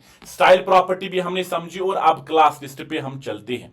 क्लास लिस्ट से पहले मुझे कुछ और भी पढ़ाना है। Let me try to go and create a new file with the name of let me see, let's say dom2.html. Let me go and let me create the basic boilerplate कुछ इस तरीके से, and let me try to again divide my screen into two parts. Okay, so I have h1 with the let's say class as heading, or let's not have class, let's have id. Okay, so let me have id as heading. So I have a text in between which is DOM like this. Then I have p tag. p tag का मेरे पास class है, let's say class is equals to para, कुछ इस तरीके से, और इसके अंदर कुछ random text है like this, perfectly fine. Then I have again h2 tag. Okay, in h2 tag I have my class over there, class as let's suppose main, and इसके अंदर text है मेरे पास, मेरा प्यारा नाम वो है अदफर रशीद। और let's suppose एक और div है जिसके अंदर मेरे पास है कंटेनर, उसका क्लास कुछ इस तरीके से, and let's have h1 tag and that h1 tag says hello. So let's suppose this is what we have, right. हमने काफी सारे सिलेक्टर्स देखे। So let me open this in the live server. तो मेरे पास ये वाला डॉक्यूमेंट ओपन हो गया, मेरे पास आप कंटेंट भी देख सकते हो प्रॉपरली। हमने 4 सिलेक्टर्स देखे जिसके थ्रू हम किसी भी एलिमेंट तक पहुंच सकते हैं। लेकिन मैं आपको ना और 2 तरीकों से इंट्रोड्यूस कराना चाहता हूं जो कि काफी ज्यादा यूज होते। आईडीज हम बहुत ज्यादा यूज करते हैं, class names in rear cases, tag names in rear cases, name in rear cases, but अब जो मैं पढ़ाना जा रहा हूं क्वेरी सिलेक्टर, वो काफी ज्यादा यूज होता है। मुझे क्या करना है, यहां पे इस h1 को मैं एक क्लास दूंगा जिसका नाम होगा, let's suppose it is content. एक और h1 टैग है यहां पे कुछ इस तरीके से, यहां पे जिसका भी क्लास है कंटेंट, और इसके अंदर है गुड मॉर्निंग टेक्स्ट, ठीक है ना। अब मैं चाहता हूं कि मैं इस h1 का बैकग्राउंड रेड करूं। कैसे करोगे, आप जाओगे स्टाइल में, लेट्स यूज इंटरनल CSS, इसको बताओगे वो वाला, आप इसको यहां पे क्वेरी लिखोगे, CSS क्वेरी कि डॉट कंटेंट वाला क्लास का एलिमेंट जो है उसका जो बैकग्राउंड कलर है उसको रेड कर दो, है ना। सिंपल चीज है, पर यहां पे दोनों का हुआ। मैं ये नहीं चाहता हूं, मैं चाहता हूं उस वाले h1 का कलर, बैकग्राउंड कलर चेंज हो जाए रेड पे जो कंटेनर के अंदर है। तो ऑफ कोर्स यहां पे मैं एक कंबिनेटर को यूज करूंगा। अगर आपने कंबिनेटर्स का कंसेप्ट नहीं आता है या किसी भी एलिमेंट पे कैसे रीच कर सकते हैं, मैंने एक 1 शॉट वीडियो बनाया है CSS पे, तो वहां पे मैंने कंबिनेटर्स को अच्छे तरीके से पढ़ाया है, तो आप वो देख लेना। तो यहां पे मैं सिंपली डिसेंडेंट कंबिनेटर को यूज करूंगा कि आप जो डॉट कंटेनर है उसके अंदर जो डॉट कंटेंट क्लास का एलिमेंट है उसी को टारगेट करो। अब ये क्या है, ये क्वेरी है, ये एक क्योरी है। हो सकता है मैं यहां पे एक और डिव बनाऊंगा जिसकी आईडी मेरे पास होगी, लेट्स सपोज सेक्शन, कुछ इस तरीके से। ओके, इसके अंदर h1 टैग है, जिस h1 टैग का क्या है मेरे पास, कंटेंट। अब यहां पे अगर आप देखोगे, सिंस ये h1 इस कंटेनर का डिसेंडेंट है, तो यहां पे भी बैकग्राउंड हुआ, बट मैं नहीं चाहता हूं। मैं चाहता हूं खाली इन दो में से एक का बैकग्राउंड रेड हो, लेट्स सपोज इसके अंदर। तो मैं क्या काम करूंगा, मैं इसको बताऊंगा, आप एक काम करो, कंटेनर के अंदर आप जाओ सिंपली डॉट किसके पास, सॉरी आईडी है ये तो हैश सेक्शन के पास, उस हैश सेक्शन के अंदर जो कंटेंट है उसी को हेलो करो। बहुत अच्छी। अगर मैं चाहूं तो मैं चाइल्ड कॉम्बिनेटिव यूज कर सकता, तब भी चलेगा। The point that I am trying to make you understand is that this is a query. तो आप क्वेरी के बेसिस पे ना कहीं पे भी पहुंच सकते हो, कहीं पे भी पहुंच सकते हो, बस आपको क्वेरी लिखनी आनी चाहिए सीएसएस में। इसी तरीके से इसी क्वेरी के बेसिस पे मैं डॉम मेथड को यूज करके किसी भी एलिमेंट पे पहुंच सकता हूं, और उसके बाद जो मैनिपुलेशंस करनी है, I can do those manipulations as well.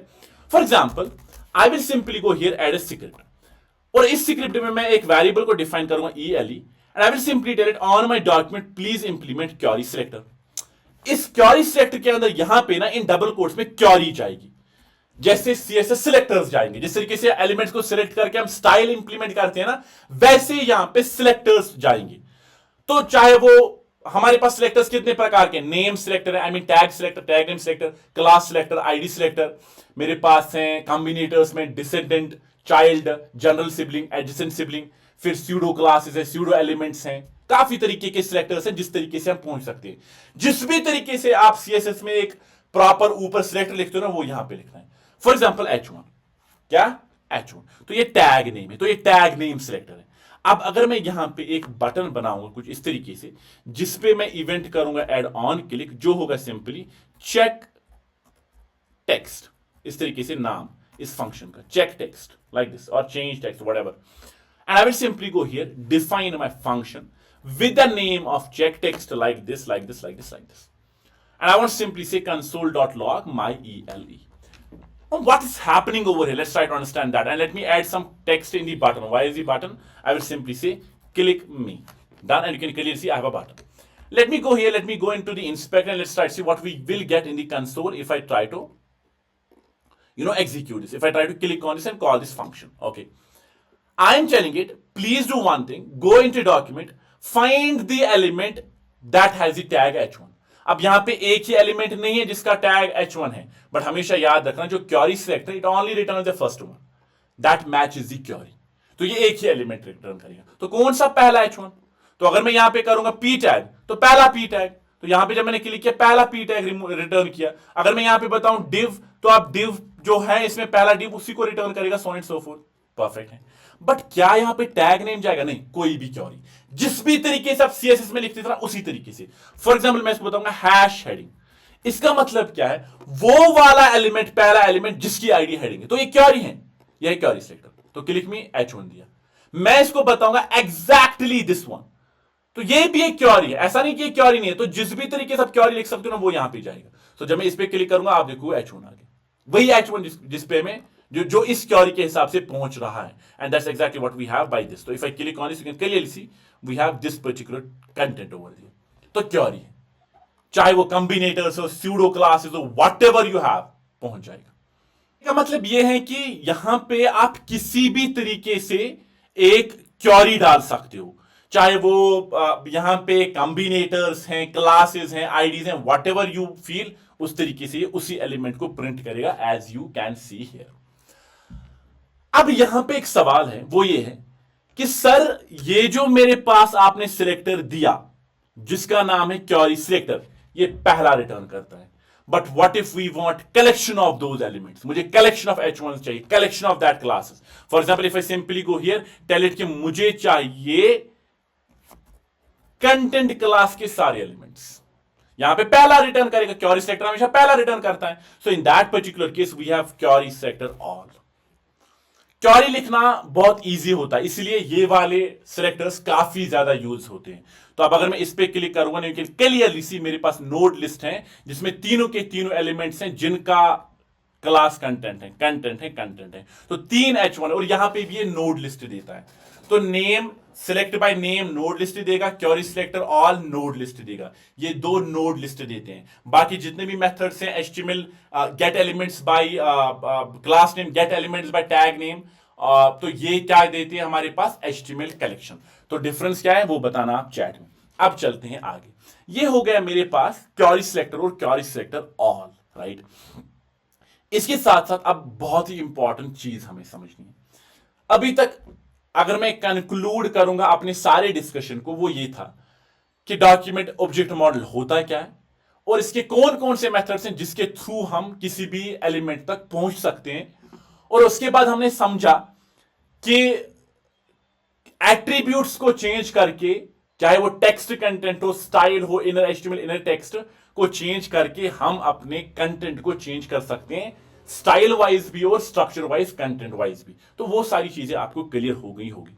अब मैं यहां पे एक और फाइल क्रिएट करता हूं जिसका नाम है dom3.html। ओके, इसमें मैं सिंपली एक डॉक्यूमेंट को बनाता हूं and what I want is I simply want an H1 tag. Okay, और इसमें मैं सिंपली कंटेंट लिखूंगा document object model, right. And अगर मैं यहां पे इस वेब पेज को ओपन करूंगा, यू कैन क्लियरली सी कि डॉक्यूमेंट ऑब्जेक्ट मॉडल प्रॉपर एक टैग बन गया है ना। तो let me try to open it again. तो if I open it we can clearly see proper मेरे पास वेब पेज है। अब एक एलिमेंट के रिलेटेड एक बहुत ही इंपॉर्टेंट एट्रीब्यूट होता है जिसका नाम है क्लास। और जब मैं क्लास की बात करता हूं ना, trust me this is one of the most important attributes, क्योंकि क्लास सिलेक्टर को क्लास के थ्रू एक एलिमेंट तक पहुंचना बहुत ही ज्यादा यूज होता है। आप देखोगे जब आप एक पूरे प्रोजेक्ट को बनाते हो ना, आप देखना क्लास सिलेक्टर्स को कितना यूज किया। आईडी को हम वेरी रियरली यूनिक एलिमेंट्स के लिए यूज करते हैं, लेकिन क्लास को हम बहुत ही जगह यूज करते हैं। तो क्लासेस के रिलेटेड ना डॉम हमें एक कंसेप्ट देता है जिसको हम कहते हैं क्लास लिस्ट। फॉर एग्जाम्पल, मैं चाहता हूं यहां पे बटन, उस बटन पे क्या होगा, यहां पे लिखा होगा ग्रीन, परफेक्ट है। एक और बटन होगा जिस पे लिखा होगा ब्लू, ठीक है ना। एक और बटन होगा जिस पे लिखा होगा रेड, और एक और बटन होगा जिस पे क्या लिखा होगा मेरे पास, लेट्स सपोज पिंक। अब मैं क्या चाहता हूं, मैं चाहता हूं बाय डिफॉल्ट इस एलिमेंट पे क्लास में रखूंगा रेड, जिससे होगा क्या, मैं यहां पे इसमें एक इंटरनल CSS स्टाइल इंप्लीमेंट करूंगा जिसको मैं लिखूंगा डॉट रेड को टारगेट करके बैकग्राउंड कलर क्या करूं, बैकग्राउंड कलर को रेड करूं। तो जैसे ही मैंने ये दिया बाय डिफॉल्ट इसका रेड है। अब मैं चाहता हूं जब मैं ग्रीन करूंगा क्लिक, ग्रीन हो जाए, ब्लू हो जाए, रेड हो जाए, पिंक हो जाए। और उसके लिए जो मेरा सिनेरियो इस केस में, मैं सिंपली हर किसी चीज के लिए क्लास ऐड करूंगा। तो बैकग्राउंड कलर इज ग्रीन, कुछ इस तरीके से, है ना। उसके बाद I will simply go here and let me try to write dot blue. तो ब्लू को मैं यहां पे रखूंगा, बैकग्राउंड कलर ब्लू बन गया। उसके बाद मेरे पास है pink, right, and I will simply go से डॉट पिंक, जिसमें मेरे पास बैकग्राउंड कलर क्या बनेगा, मेरे पास पिंक बनेगा, परफेक्ट है। अब मुझे एक बात बताओ, कॉमन सेंस से मैं जब इस पे क्लिक करूंगा ना, तो इसका बैकग्राउंड कलर कब ग्रीन बनेगा? जब कोई मैं तरीका ढूंढूंगा, मैं इसको बताऊंगा जैसे ही कोई यूजर इस बटन पे क्लिक करेगा, इस एलिमेंट का क्लास रेड से ग्रीन कर दो, ऑटोमेटिकली ग्रीन हो जाएगा। जब मैं ब्लू पे क्लिक करूंगा, इसका जो भी क्लास है उसको ब्लू चेंज कर दो, सो एंड सो फोर्थ। तो अब हम क्लासेस के थ्रू अपने वेब पेज में डायनेमिकलिटी ला रहे हैं। तो क्लासेस के रिलेटेड ना काफी इंपॉर्टेंट चीज, तो मैं यहां पे जाता हूं and I will simply say on click, on click what, on click call a function, the name of the function is green. और मैं यहां पे जाऊंगा and I will simply have script. Script में मैं अपना एक वेरिएबल डिफाइन करूंगा and I will simply say ELE is equals to on my document please get an element by ID, और आईडी क्या है उस एलिमेंट की, late me simply go have an ID with the heading over here, कुछ इस तरीके से, and let me simply go have heading कुछ इस तरीके से, परफेक्ट। और मैं यहां पे एक फंक्शन को डिफाइन करूंगा with the name of green, like this like this like this like this like this, perfect. अब मैं क्या चाहता हूं, मैं चाहता हूं कि मैं इस एलिमेंट को, इसका क्लास अपडेट करूंगा, जो कि इस वक्त रेड है उसको ऐड करूंगा ग्रीन। तो जब भी मुझे किसी एलिमेंट के क्लासेस के साथ डील करना है ना, डॉम हमें एक बहुत ही इंपॉर्टेंट मेथड देता है जिसको हम कहते हैं क्लास लिस्ट। तो मैं यहां पे जाऊंगा, I will simply go and tell it console.log ELE.classList, what, class list, and देखते हैं क्या होता है। मैं यहां पे जाऊंगा, इंस्पेक्ट में जाऊंगा, कंसोल में जाऊंगा। जैसे ही मैं ग्रीन पे क्लिक करूंगा आप देखोगे एक टोकन लिस्ट है जो कि डॉम एट्रीब्यूट्स का एक लिस्ट होता है। तो यहां पे एक एरे आ गई एक ही एलिमेंट के साथ जिसका नाम है रेड। तो एक ही इंडेक्स है रेड। क्या है? एक ही इंडेक्स है रेड। मतलब कि क्लास लिस्ट एक ऐसी प्रॉपर्टी है वो उस एलिमेंट के जितने भी क्लासेस हैं उनको एक एरे में रिटर्न करता है। फॉर एग्जांपल मैं यहां पे लिखूंगा हेलो राइट, उसके बाद लिखूंगा बेलो, कुछ इस तरीके से। तो 3 क्लासेस हैं बाय डिफॉल्ट। तो जैसे ही मैं इस पर क्लिक करूंगा ना array of 3 strings it returns. तो क्लास लिस्ट कुछ नहीं बल्कि क्लासेस उस एलिमेंट के रिटर्न करता है एक एरे में। बढ़िया। अब जब मैं क्लास लिस्ट समझ गया, मैं यहां पे क्या बताऊंगा, ELE के अंदर जो क्लास लिस्ट है उस क्लास लिस्ट में प्लीज एक और क्लास ऐड करो जिसका नाम है मेथड का ऐड। क्या मेथड क्या ऐड करना है? ऐड करना है मेरे पास simply what do we add? We simply add the token that we want to add, in this particular case green. तो अब अगर मैं यहां पे ग्रीन पे क्लिक करूंगा आप देखोगे ग्रीन। क्यों? क्योंकि अगर मैं यहां पे इस टाइम पे console.log ele.classList को प्रिंट करूंगा ना, आप ऑटोमेटिकली देखोगे बाय डिफॉल्ट इसके पास रेड हेलो बेलो था। अब जब मैंने ग्रीन पे इंप्लीमेंट किया, अब रेड हेलो बेलो और ग्रीन है, और green since it's last style इसलिए ग्रीन का है। I hope that make sense. पर मैं ये नहीं चाहता था। मैं क्या चाहता था कि रेड हेलो बेलो को भी छोड़ो, रेड को रिमूव करो पहले, उसके बाद ग्रीन को ऐड करो। तो एक ही क्लास एक टाइम पे रहना चाहिए।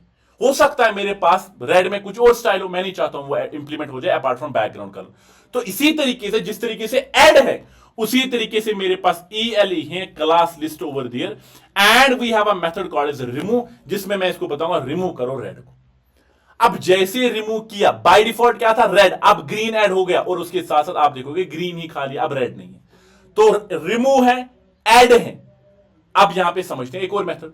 मैं इन दो को यहां पे 1 सेकंड के लिए रिमूव करता हूं, आई विल सिंपली ELE.classList, और क्लास लिस्ट की जगह मैं एक और चीज करता हूं, let me keep these here. मैं यहां पे एक और बटन बनाता हूं जिसका मैं लिखता हूं टॉगल। टॉगल पे क्या होना चाहिए? इसका बैकग्राउंड कलर एक टाइम पे येलो होना चाहिए, दूसरे टाइम पे वापस जो भी डिफॉल्ट होगा उस टाइम पे। तो मैं यहां पे इसी टॉगल पे एक ऑन क्लिक फंक्शन क्रिएट करूंगा जिसपे मैं लिखूंगा yellow over there like this. और अब मैं क्या काम करूंगा, अब मैं यहां पे जाऊंगा फंक्शन के अंदर, and I will define a function over there in which I will simply tell ELE का जो क्लास लिस्ट है उसमें टॉगल करो। क्या टॉगल करोगे? मेरे पास येलो। क्या करोगे? येलो। और मैं यहां पे ऊपर जाऊंगा, and I will simply go and let me simply try to do one thing, add a CSS for yellow where I will simply say background color is equals to yellow। Perfect है, बहुत ही अच्छे। अब देखना जब मैं इसको refresh करूंगा ना, let me try to print my class list over here.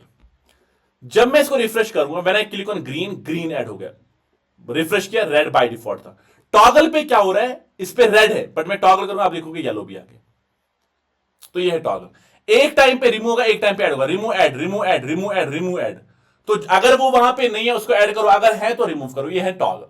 तो क्लास लिस्ट के अंदर 3 ऐसी प्रॉपर्टीज है जिसके थ्रू हम अपने क्लासेस को ऐड कर सकते हैं या रिमूव कर सकते हैं या क्लासेस को रीड कर सकते हैं। और क्लासेस को ऐड रिमूव करना डायनेमिकलिटी स्टाइल वाइज से काफी इंपॉर्टेंट होता है। तो class list plays a very important role. अब I think button blue, red और पिंक का ऑटोमेटिकली फिगर आउट करोगे खुद से कैसे हम क्लासेस में ऐड करेंगे जिससे ये वाला स्टाइल इंप्लीमेंट हो जाएंगे। आई होप दैट मेक सेंस। अब यहां पे जो एक क्लास लिस्ट है, ये क्लास लिस्ट एक स्पेसिफिक एट्रीब्यूट की तरह आपको ले जाता है, that is class. But I don't want class, I want any other attribute. मुझे कोई भी एट्रीब्यूट सेट करना है, चाहे वो क्लास हो, आईडी हो, टाइटल हो, प्लेस होल्डर हो, वैल्यू हो, कोई भी एट्रीब्यूट मुझे ऐड करना, स्टाइल हो। मैं कैसे किसी भी एलिमेंट पे कोई भी एट्रीब्यूट ऐड कर सकता हूं? देखते हैं। मैं इसी बिलू पे एक और फंक्शन को बनाता हूं जिसका नाम होगा बिलू। क्या होगा? बिलू। और इस केस में इस फंक्शन पे मैं जाऊंगा, let me try to call this function over here, and let's simply go and let's simply say function, and let me try to define a function with the name of blue यहां पे। और यहां पे कोई भी attribute, and it's not about class and IDs, it's about any attribute, any damn attribute that we talk about. I can simply use ELE.set attribute. Set attribute की जगह मैं पहले गेट एट्रीब्यूट करूंगा। मुझे इस ELE के सारे एट्रीब्यूट्स को क्या करो, कंसोल करो। सो let me simply go here console.log. So let me go here and I will simply say console.log and let me simply say get element by get attribute. तो जरा मुझे बताओ इस एलिमेंट के कितने एट्रीब्यूट्स हैं। इस वक्त अगर आप देखोगे इस एलिमेंट के 2 एट्रीब्यूट्स हैं। कौन कौन सा एट्रीब्यूट है यहां पे, मेरे पास है क्लास और हेडिंग। तो अगर मैं यहां पे ब्लू पे क्लिक करूंगा, आप देखोगे element 1 0 present. So it says ele.get attribute we have, what does it say? It says failed to execute get attribute on element ele, one argument is required. So it says there is an argument required. So get attribute, sorry, of course. So when we talk about get attribute now, it says it's not going to give you the attribute list but a specific attribute. क्या वो वहां पे है, तो मैं id दूंगा। तो अगर मैं यहां पे बिलो पे क्लिक करूंगा ना, आप देखोगे हेडिंग है। तो गेट एट्रीब्यूट मेथड है जो किसी भी एट्रीब्यूट के वैल्यू को रीड करता है। So I will simply go here and simply say class. तो अगर मैं यहां पे क्लिक करूंगा ब्लू पे, क्लास का रेड है ऑफ कोर्स। अगर मैं यहां पे करूंगा मुझे गेट एट्रीब्यूट तो टाइटल, इसमें है ही नहीं टाइटल, तो ये नल देगा और अनडिफाइंड देगा, तो नल दिया, राइट। और अगर मैं अब इसमें टाइटल को ऐड करूंगा जिसमें मेरे पास कुछ इस तरीके से होगा, when I click on below ये वो वैल्यू देता है। तो सबसे पहला है गेट एट्रीब्यूट। उस गेट एट्रीब्यूट से होगा क्या, उस गेट एट्रीब्यूट से मेरे पास वो एट्रीब्यूट का वैल्यू ही देगा। दूसरा मेरे पास क्या है, let me try to comment this over here कुछ इस तरीके से, and let me simply go and try to add a new attribute to it, create a new attribute to it. So I will simply tell it ele.set attribute. Set attribute 2 arguments लेता है। पहला होता है attribute का नाम, इसमें अभी title तो है ही नहीं, राइट, बट मैं इसको बताऊंगा इस एलिमेंट में टाइटल को ऐड करो, और उस टाइटल ऐड करने से क्या होगा, इस पे एक टेक्स्ट को ऐड करो, that is adfer this thing, whatever it is, right? Now see, when I hover on it right now, there is no title right now. But जब मैं बिलो पे क्लिक करूंगा उसके बाद होवर करूंगा ना, आप देखोगे वो ये टाइटल दिखा रहा है। क्यों? क्योंकि अब इसका एट्रीब्यूट सेट हो गया। इतना ही नहीं, मैं बोलूंगा इसको कोई भी और एट्रीब्यूट, जो भी मुझे एट्रीब्यूट चाहिए वो मैं ऐड करूंगा। मैं इसका कोई और एट्रीब्यूट ऐड करना चाहता हूं and that is I simply want to add style, है ना। अब स्टाइल में क्या होगा, स्टाइल एट्रीब्यूट को किस तरीके से हम ऐड करेंगे, I am not sure. So let's try to see that. मैं इसको देखूंगा एक चीज, और उसके साथ साथ एक और चीज करूंगा, control C control V, and let's try to see how it gives the value and accordingly we are going to add it. तो मैं यहां पे बताऊंगा इसको, आप एक काम करो, स्टाइल एट्रीब्यूट को ऐड करो, ठीक है ना, कुछ इस तरीके स्टाइल एट्रीब्यूट को सेट करो। तो जब मैं इसको क्लिक करूंगा ना, दोनों खाली, अब यहां पे वैल्यू देते हैं। वैल्यू क्या है, सबसे पहला है बैकग्राउंड कलर, कुछ इस तरीके से, is equals to red, background colour is equals to red, कुछ इस तरीके से। तो अब अगर मैं यहां पे ब्लू पे क्लिक करूंगा, अब इसका वैल्यू देखो, बैकग्राउंड कलर रेड आ गया। हालांकि बाय डिफॉल्ट रेड था। और मैं यहां पे एक और चीज करता हूं ना, बैकग्राउंड कलर को कुछ इस तरीके से लिखता हूं। So background color instead of red I will simply say blue. So now when I click on blue over there, it should be blue and it is blue, perfect है। तो और मैं यहां पे रीड भी कर पा रहा हूं बहुत अच्छे तरीके से। तो सेट एट्रीब्यूट क्या करता है, एक सिंपल एट्रीब्यूट ऐड करता है, उसके साथ साथ गेट एट्रीब्यूट हो गया, सेट एट्रीब्यूट हो गया, एक और है मैं इसमें एट्रीब्यूट इंप्लीमेंट करूंगा बाय डिफॉल्ट। हालांकि इसमें टाइटल, हाँ टाइटल तो ऐड हो गया नहीं, तो मैं टाइटल ऐड करूंगा, title is equal to hello. तो बाय डिफॉल्ट जब मैं इस पे होवर करूंगा, टाइटल है जो मुझे हेलो दे रहा है। अब मैं इसको बताऊंगा ele डॉट रिमूव एट्रीब्यूट। तो रिमूव एट्रीब्यूट करो कौन सा, title. And now if I try to hover on it, hello है, जैसे मैं इस पे क्लिक करूंगा ब्लू बैकग्राउंड हुआ, और उसके साथ साथ मेरे पास टाइटल एट्रीब्यूट भी रिमूव हो गया। तो इवन एट्रीब्यूट्स के रिलेटेड 3 मेथड्स हैं डॉम में, get attribute, set attribute, remove attribute. Remember, I hope that makes complete sense. So with this we have understood one another part of our today's session, and that is how we can deal with style property. We understood that class list methods क्या होते हैं, मेरे पास attribute manipulations किस तरीके से करते हैं। अब चलते हैं एक बहुत ही इंपॉर्टेंट मेथड की तरफ डॉम में, that is DOM traversal. Okay, traversal, okay, and let's try to understand this. इसमें सबसे पहला मेरे पास है एलिमेंट डॉट पेरेंट एलिमेंट। देखो पहले समझते हैं डॉम ट्रेवर्सल का मतलब क्या है। देखो हमारे पास जब भी मैं HTML डॉक्यूमेंट की बात करता हूं ना, we need to understand that every single time it's a parent and child structure, right. तो अब रिलेशनशिप के बेसिस पे मुझे किसी एलिमेंट को ढूंढना है। अभी तक हमने किसी रिलेशनशिप के बेसिस पे नहीं देखा कि इस एलिमेंट का मुझे नेक्स्ट सिबलिंग दे दो, इस एलिमेंट का मुझे पहला चिल्ड्रन दे दो, इस एलिमेंट के चिल्ड्रन दे दो, इस एलिमेंट का पहला इमीडिएट पेरेंट दे दो, है ना, नेक्स्ट सिबलिंग। इसके बाद हमारे पास और दो मेथड्स हैं, next element sibling, previous element sibling, ये दे दो। तो अब किसी एलिमेंट के रिलेशनशिप के बेसिस पे मुझे किसी एलिमेंट को ढूंढना है। हो सकता है रिलेशनशिप के बेसिस पे मेरे पास रोका एलिमेंट हो जिसके बेसिस पे मुझे चेंज करना है, and that's why we have these methods. Let's try to understand them quickly. तो मैं यहां पे चलता हूं, एक और फाइल क्रिएट करता हूं with the name of dom4.html, okay, and let's try to do one simple thing over there, and let's try to create a structure of a body in which I simply have a div, let's suppose, and for this div I have the id as container, कुछ इस तरीके से container like this, okay, and then I simply have h1 tag. This is my hash id, my children1, okay, child1, and it contains text adfa. Then I have simply control C, control V, control V. I have child2, I have child3, and then we have adfer with 2 R's, and then we have adfer with 3 R's over here. Perfect. And if I go live with my this document, we can clearly see कि मेरे पास adfer है। सबसे पहला जो method मैं आप सबको दिखाना चाहता हूं, that is we have our parent element। मैं यहां पे जाऊंगा, पैरेंट किसका है? पैरेंट डिव का भी है, बॉडी का भी है हमारे पास। तो इस h1 का, किसी भी इनमें h1 का जो पैरेंट है वो डिव है, इस डिव का पैरेंट बॉडी है, right? So I will simply go here and I will simply add a script, okay. In this case I simply want to go and tell it to please create a variable with the name of ele, in which I will simply go add a document or any element जो यहां पे get element by id with the name of child1 over there। बहुत अच्छे तरीके से। अब आप एक काम करो, अब सिंपली console.log करो और let me try to create a function over there. So if I go here, create a button, not in this particular div but outside of this div, let me create a button with the text as click me, और यहां पे मैं button पे जाऊंगा on click, और on this on click I will simply call a function with the name of fun, and let me simply go remove this and I will simply go create a function with the name of fun like this, like this, like this, like this, okay। अब मैं क्या चाहता हूं? मैं simply चाहता हूं मैं console करूं इस el का जो पैरेंट एलिमेंट है वो कौन सा है। Let's try to see that. तो पैरेंट एलिमेंट मुझे कुछ नहीं देगा बल्कि इसी एलिमेंट का immediate parent, and if I go here let me try to open my console, so when I click on this, इस अदफर का इमीडिएट पैरेंट कौन है? डिव। तो ये पूरा का पूरा मुझे डिव देगा। आई hope that makes sense, right? So this it gives me this div entire immediate parent. ये मुझे बॉडी नहीं देगा बल्कि इस child1 का इमीडिएट पैरेंट कौन है? वो है कंटेनर। इसी तरीके से अगर मैं यहां पे इसी child1 की जगह में कंटेनर लिखूंगा कुछ इस तरीके से, so if I simply go container का इमीडिएट पैरेंट कौन है? ऑफ कोर्स बॉडी, तो ये बॉडी देगा। आई hope this makes complete sense. दूसरा मेरे पास क्या है? चिल्ड्रन। अब यहां पे इसी एलिमेंट का अगर मैं यहां पे चिल्ड्रन दूंगा, वी ऑलरेडी अंडरस्टूड कि चिल्ड्रन क्या होता है, तो मुझे पता है इसी एलिमेंट के जितने भी चिल्ड्रन नोड्स हैं वो सारे देगा। तो इस चिल्ड्रन का h1 है, h1 है, h1 है, तीनों के तीनों एक HTML कलेक्शन में देता है। तो HTML कलेक्शन 3 नोड्स का, 3 एलिमेंट्स का, 3 इंडेक्सेस का, तो ये है चिल्ड्रन। उसके बाद मेरे पास क्या है?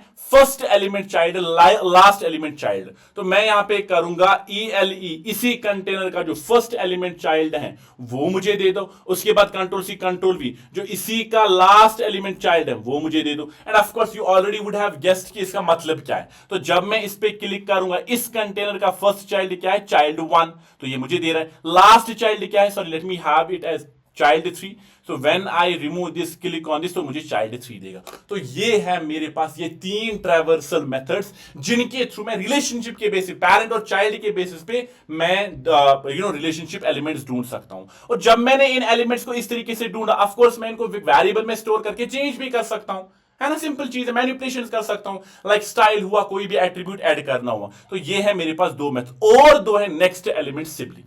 सो let me simply go and tell it next element sibling, और उसके साथ साथ control C control V, last और previous element sibling. So let me simply go से प्रीवियस एलिमेंट सिबलिंग। इसके साथ साथ काफी सारे हैं, अगर आपको ये 5 समझ आ गए ना, आप बाकी भी खुद से पढ़ सकते हो इंटरनेट पे, वो बात नहीं है, राइट? तो अब अगर मैं यहां पे जाऊं, इस कंटेनर का नेक्स्ट एलिमेंट सिबलिंग कौन है देखते हैं। Of course it's button. इस एलिमेंट का नेक्स्ट एलिमेंट सिबलिंग मेरे पास बटन है। क्यों? क्योंकि वही इसका नेक्स्ट सिबलिंग है। इसी तरीके से अगर मैं यहां पे इसी का प्रीवियस सिबलिंग H1 बनाऊं और अगर मैं इस पे क्लिक करूंगा, आप देखोगे H1 है।